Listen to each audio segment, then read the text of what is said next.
Hello brothers and sisters, welcome back again sa ating sharing for bread of God. In the name of the Father, into the Son, into the Holy Spirit. Amen. Lord, nagpapasalamat ako sa iyo dahil sa ngayong oras, nagkaroon ako ng oras upang magbasa ng Bible at aking ibabahagi sa aking pagbibidyo upang ang sinumang makarinig ng mga hinihimay-may sa Bible ay magkaroon ng inspirasyon at magkaroon din ng tinatawag na pag-interes sa pagbabasa ng Bible upang maunawaan nila ng lubos.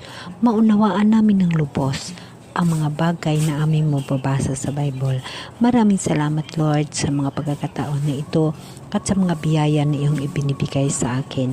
Lord, alam ko na ikaw lamang ang aking sandalan, ikaw lamang ang Diyos na gumagabay at tumutulong sa akin. Lord, alam ko na alam mo ang pangangailangan ko at ang pangangailangan ng bawat isa sa amin na iyong mga anak na nanampalataya at nagtitiwala sa iyo. Lord, gabayan mo kami, tulungan mo kami sa oras-oras nga lahat, huwag mo kami pababayaan. Ganun din ako Lord, hinihingi ko sa iyo ang karagdagan ng karunungan upang sa pag-unawa kung anuman ang mga bagay na nakasulat sa Bible at akin ito maunawaan. Amen? Amen. Okay brothers and sisters, today ibabahagi ko sa inyo yung nakasulat sa Isaiah sa chapter 65 verse 1 hanggang sa verse 2. Napakaganda itong nakalagay dito. At ito ay dapat nating unawain at dapat nating himay-himayin ang bawat nakasulat upang tayo'y makapaghanda ng ating mga sarili sa mga gusto ng ating mahal na Diyos, dahil alam naman natin ang buhay natin dito sa mundo ay agi lamang. Ang buhay natin dito sa mundo ay hiram lamang mula sa Diyos, kaya ang Diyos darating ang araw na kukunin niya tayo. Siya ay maghukom. At sa paghukom ng mahal na Diyos, alam naman natin na si Jesus Christ ang unang naging saksi sa taong namatay at nabuhay. So ganun ho tayo mga kapatid, ang tao sa mundo magkaroon ng kamatayan at magkaroon ng pangalawang buhay. Ngunit ang mga bagay na yon dapat natin alamin kung ano ba ang dapat natin gagawin upang magkaroon tayo ng buhay na walang hanggan. Dahil sa buhay na walang hanggan na ating mapataggumpayan dito sa mundong ibabaw, yun ang mga bahagi o yun ang mga bagay na sa Bible natin maunawaan kung ano ang ibig sabihin upang lubos natin na maunawaan ang mga bagay na yon. Mga kapatid, minsan sasabihin natin na ang buhay dito sa mundo, pag mayroon kang pera, pag mayroon kang pangangailangan at kumpleto ka, hindi ka ho nag-iisip ng katapusan dahil masaya ka sa ginagalawan mo, dahil sa mundong ibabaw ay hindi ka na problema.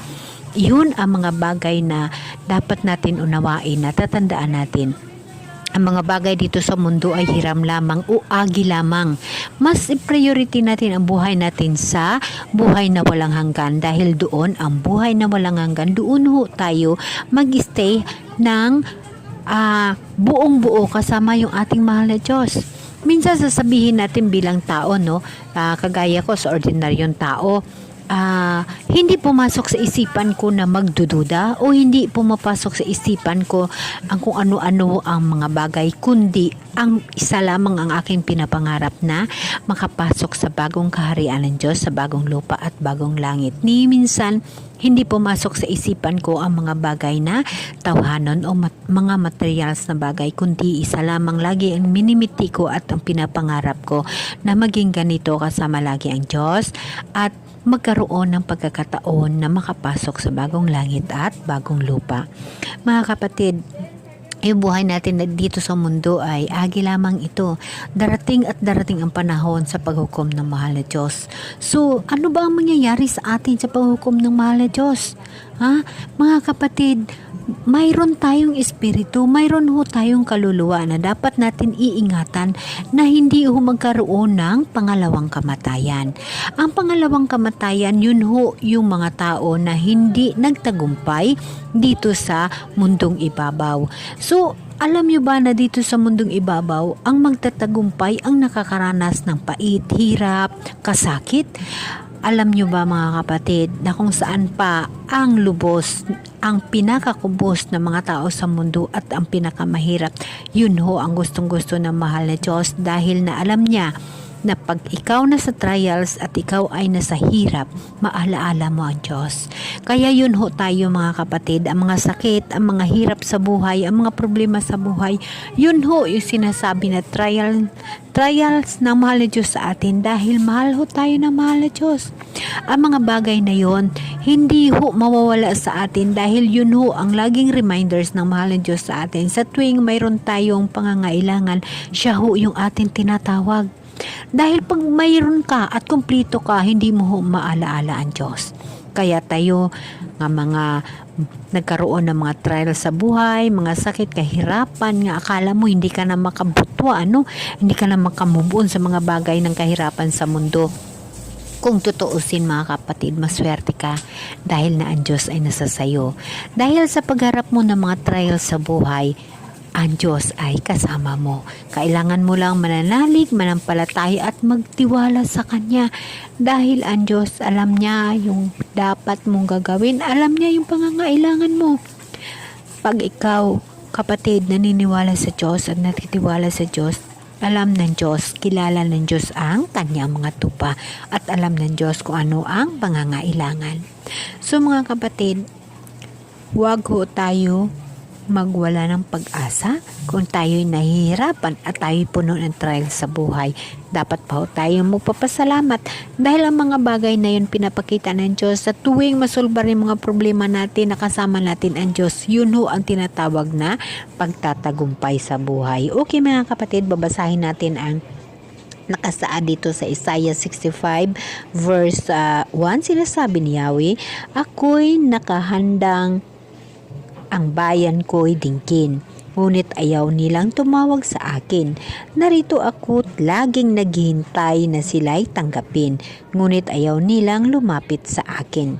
Sa buong maghapoy laging nakaunat yaring mga kamay at handang tanggapin ang bayan kong hirang. Bayang na humaling sa gawang masama't mga likong dasal at ang sinusunod bawat maibigan. Yes mga kapatid, ang tao dito sa mundo, pag kumplito sa pangangailangan, may pera, sasakyan, bahay, lahat to ang makamundo ang kanilang hinahawakan. Ang makamundo ang kanilang pinipili. Ang lahat ng maibigan nila ay gusto nila. Nakakalimutan na nila ang mahal na Diyos. Ang mahal na Diyos, buong maghapon, bukas ang mga kamay sa ating pagbabalik. Minsan masasabi natin na ang mga tao makasasala. Yes, totoo ho yun, makasasala ho tayo. Ngunit wala pa rin ho tayong karapatan na mag-judge sa kapwa natin. Diyos lamang ang maghukom sa atin. Kaya kahit ano pa man ang makikita mo sa kapwa mo, huwag kang mag-judge dahil ang Diyos lamang ang magkaroon ng hukom para sa atin. Lagi nating tatandaan na ang Diyos ay laging bukas ang mga kamay sa atin, sa mga taong babalik loob sa Kanya at tumangi ng tawad. Lagi natin tatandaan na mga kasalanan dito sa mundo ay hindi tinitingnan ng Diyos, kundi ang tinitingnan ng Diyos kung kailan ka lalapit sa Kanya at yayakap sa mga bukas na Kanyang kamay.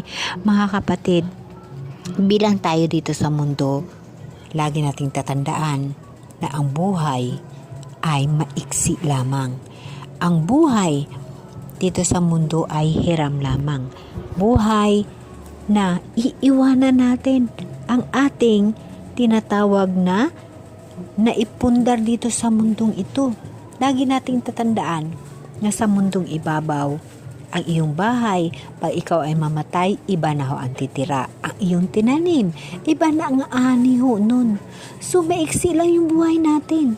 Kailangan natin magkaroon tayo ng time o oras na manumbalik tayo sa mahal na Diyos upang magkaroon tayo ng pagkakataon na maghanap ng daan upang makapasok tayo sa bagong lupa at bagong langit na inihanda ng Diyos sa atin. Alam mo pa kapatid na kung unawain na natin ang mga nakasaad sa Bible, diyan natin makikita ang katotohanan at ang dapat natin paghahandaan. Dahil pag makinig lamang tayo sa ating mga kapatid na nagbabahagi nito. Yes, maunawaan rin natin at malaking bagay na nakatulong sila sa atin dahil sila ay nag-share ng kanilang pagsaksi sa Diyos or sila ay sinugo ng Diyos upang magbahagi ng mga bagay na kailangan na malaman ng tao. Ngunit ang pinaka-the best, mismo tayo ay magkaroon ng pagkakataon ng pagbasa sa Bible. Dahil ang pagbabasa sa Bible, mga kapatid, diyan natin maunawaan at makikita ang mga bagay, ang kasagutan ng ating mga tanong, lalo pa pagdating sa espirituhano na buhay. Sa Bible, diyan natin makikita ang kasagutan ng lahat ng ating dapat itanong na ang Diyos lamang ang makasagot. Paano? Alam nyo ba mga kapatid, na pag tayo nagbabasa ng Bible at hindi ho natin lubos na unawaan ang Bible, totoo ho yun. Dahil sa Bible, napakahirap unawain ang mga bagay-bagay. Ngunit, pag ang Espiritu Santo ng Diyos nasa sayo o ginagamit mo ang tinatawag na maka-Diyos na buhay o espirituhano na buhay at humihingi ka ng gabay sa Holy Spirit na nasa iyo, ay gabayan ka upang maunawaan mo kung ano man ang nakasaad sa Bible. Kapatid, lagi mong tatandaan na ang Bible isa sa armas nating mga nanampalataya at nagtitiwala sa Diyos. At dito mula sa Bible, bigyan tayo ng matalas na pag-uunawa at atin ito makikita sa sariling buhay natin at atin magagamit sa buhay natin. At kasama natin ang Diyos. Ang lahat ng bagay dito sa mundo ay napakadali. Napakadali, kapatid. Walang imposible sa Diyos. Ang Diyos lamang ang makatulong sa bawat problema natin sa buhay. Ang Diyos lamang ang magbibigay ng karapatan sa bawat isa sa atin ng makapasok sa buhay na walang hanggan dahil siya ang magtuturo sa atin pag atin tanggapin ang Diyos. Pag tinanggap na natin ang Diyos, tayo ay magkaroon ng bagong pangalan sa bagong lupa at bagong langit na inihanda ng Diyos sa mga taong magtatagumpay.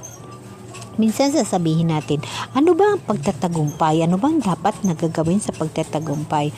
Kapatid, pag ikaw ay may trial sa buhay, ikaw ay puno ng problema sa buhay, at ang mga bagay na yan ay hinihingian mo ng tulong mula sa Diyos, at yun ay masolbar mo, yun ho ang tinatawag na pagtagumpay.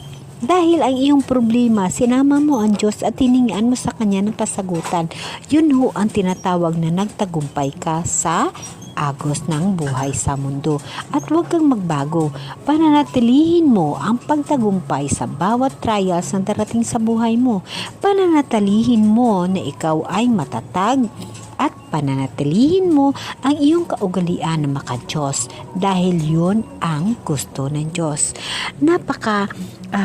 Sad titingnan natin ay sinabi ng Diyos sa buong maghapoy laging nakaunat yaring mga kamay at handang tanggapin ang bayan kong hirang. No? Yes, laging handa ang mahal na Diyos na tayo ay tanggapin. Kailangan na natin tumawag at tumingi sa Kanya. Bakit ba kailangan natin magpakahirap sa mundong ibabaw na ito? Walang hirap po sa mundong ito pag nananalig tayo sa Diyos at nagtitiwala tayo sa Diyos. Buong-buong paniniwala at buong-buong pagtitiwala mula sa Diyos. Walang hirap sa buhay.